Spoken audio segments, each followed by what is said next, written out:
Kənd Təsərrüfatı Muzeyi. İçəri daxil olarkən insan əsl kənd abu-havasına düşür. Muzeydə Azərbaycanın kənd təsərrüfatı və kənd sakinlərinin iş və məişət şəraitini əks etdirən 11 mindən çox maraqlı eksponat yerləşdirilib.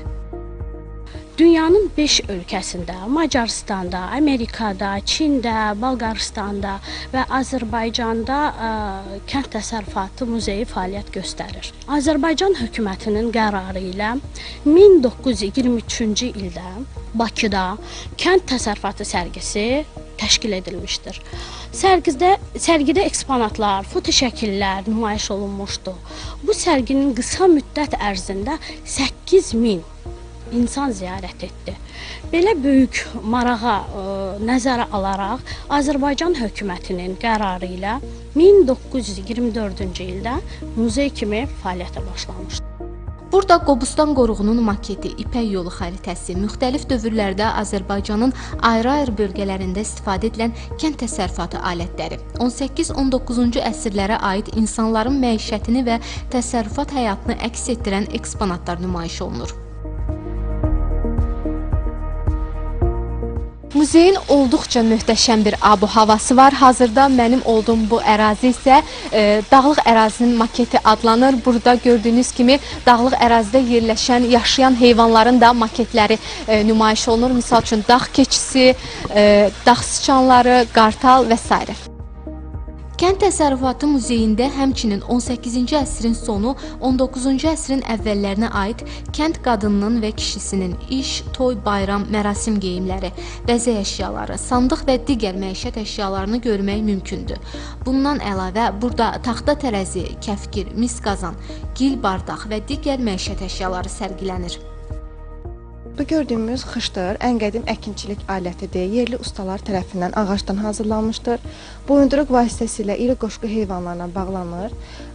Deməli, digər isə kotandır. Kotan isə bu da 1923-cü ildə Rusiyadan Azərbaycana gətirilmişdir. Yer şumlamaq üçün istifadə olunur. Gördüyümüz daxma 18-ci, 19-cu əsrə aiddir. Daxmanı açmaq üçün burada iki vasitə görürük ki, buna taqqılbab deyilir, kişilər üçündür. Qapını döymək üçün vasitələrdir. Digərsə zəndolbabdır. Zəndolbabın səsi taqqılbaba nisbətən daha zəif çıxır. Məqsəd də İslam qayda qanunlarına görə kişi ilə qadının üzbəüz gəlməməsi üçün. İçəri baxın.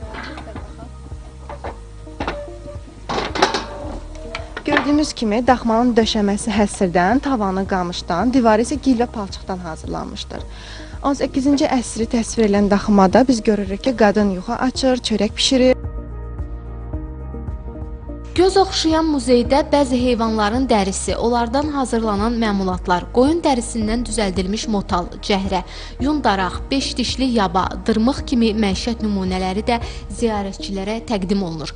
Muzeyin ən qədim eksponatı isə Mingəçevirdə arxeoloji qazıntılar zamanı tapılan eramızın 1-ci əsrinə aid kömürləşmiş buğda və pambıq toxumlarıdır. Hazırda mən Kənd Təsərrüfatı Muzeyinin taxılçılıq şöbəsindəyəm. Burada taxıl zəmiləri ilə yanaşı eyni zamanda taxılçılıqda istifadə olunan bir sıra əşyalar da nümayiş olunur. Bundan başqa dünyada ilk təndir hesab olunan Kərbəri adlı təndir də məhz bu güşədə sərgilənir. Həmçinin keçid etmək istərdim digər bir şöbəyə. Bu şöbə isə pambıqçılıq şöbəsidir. Düzdür, hazırda pambığın mövsümü artıq bağlansa da burada hazırda həqiqi pambıq zəmləri nümayiş olunur və göstərmək istərdim 1897-ci ildə Amerikadan Azərbaycana gətirilən bu pambıq yığan, pambıq təmizləyən maşını. Bu maşın Azərbaycana sırf pambıqçı xanımlarımızın əməklərini, əl işlərini yüngülləşdirmək məqsədi ilə gətizdirilib. Kənd Təsərrüfatı Muzeyinin hazırda bir filialı var ki, o da Beyləqan rayonunda fəaliyyət göstərir. Gələcəkdə isə bu filialların sayının artırılması nəzərdə tutulub. Gülnar İlqar qızı, Zaur Həşimov, Telesəhər.